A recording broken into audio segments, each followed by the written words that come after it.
મજા થઈ છે. તો અમારી ચેનલની કોમેડીમાં આપ સૌનું સ્વાગત છે. તો આજે આપણે કળતર ગામમાં અયોધ્યાથી આવે છે રામજી મંદિરે. તો વિડીયોમાં ઠેઠ લગી બિના રહેજો અને ખાસ ચેનલ ઉપર પહેલી વાર આવ્યા હોય તો સબસ્ક્રાઇબ કરી નાખજો. અને હા કે શું છે અમે તમને બધી માહિતી આપશું અને બધું જણાવશું વિડીયોમાં પૂરું લઈશું. એટલે ખાસ ફેસબુક ઉપર જોતો તો ફોલો કરી લેજો. ચેનલ ઉપર પહેલી વાર આવે તો સબસ્ક્રાઇબ કરી નાખજો.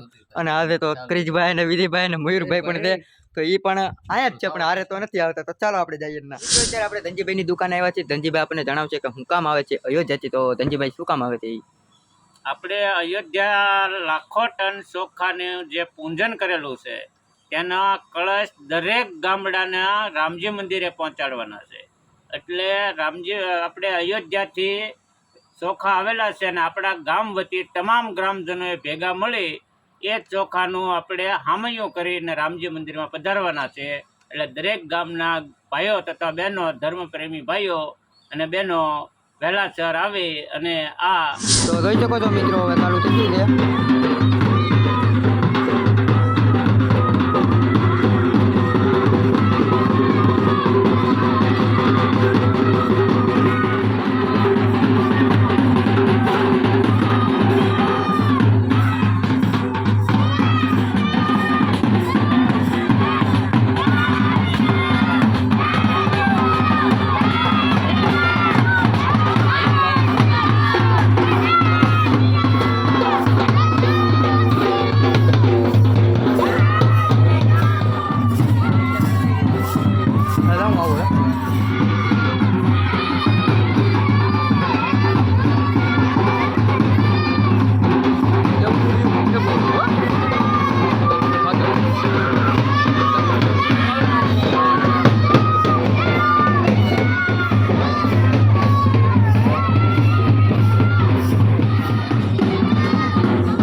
અયોધ્યા પહોંચ્યા હતા. ઈ જગ્યાએ શું હતું મંદિરની જગ્યાએ અને કેમ કરીને મંદિર તૈયાર થયું અને કેમ કરીને એની પૂજા થઈ અને એના અક્ષત એટલે કે ચોખા આપણે અહીંયા રામજી મંદિરમાં પહોંચ્યા. હવે આપણે ઘરે ઘરે પડશે. પણ જ્યારે આ કરવાનું હતું રામજી મંદિર જે રામ ભગવાનનો જન્મ થયો ત્યાં શું હતું અને એનું શું થયું એ બધી વાત જે નજરે જોનાર, જે ત્યાં ગયા હતા. અમે તો બધા અત્યારે વાતો કરીએ ને ઈશો તમારી હારે જોડાઈ ગયા છીએ. હકીકતમાં જેને પરસેવો પાડ્યો છે, જેને બંદૂકની ગોળીઓનો સામનો કર્યો છે, એવા વાઘભાઈ ડોડિયા અને શીતળભાઈ બારિયા ઊંચા કોટડા.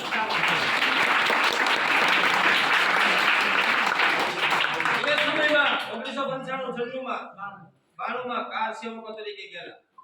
ઈ કર સેવકો હતા, પણ આપણે એને કાર સેવક તરીકે ઓળખીએ છીએ.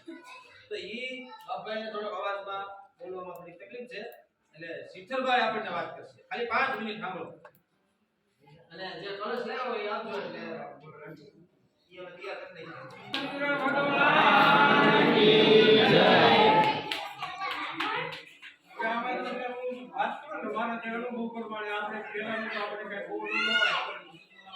પણ જ્યારે 92 સાલમાં હું અમે બાપા દીપા લઈ ગયા અમે 6 જણા અહીંથી અમે ગયા તો ઘણા 10-12 જણા તાલુકામાં આખા તાલુકામાં મવા તાલુકામાંથી 10 જણા જેલા હતા ને એમાં અમારે દિલ્હી અમે ઉતર્યા અને દિલ્હી ઉતર્યા પછી ત્યાંથી અમારું છે ને ગાવાનું તો આપણા આંધ્ર હતા ભાવનગરના મહાવીરજી ડોક્ટર.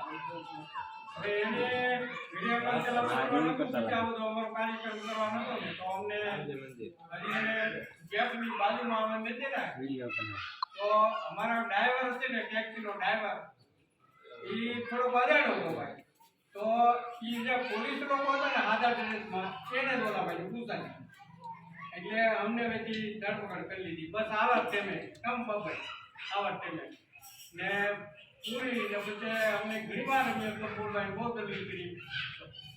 વાત કોઈ વાત ન માની ને સાણિધ્ય પોલીસ સ્ટેશનમાં અમને પૂરી દીધા.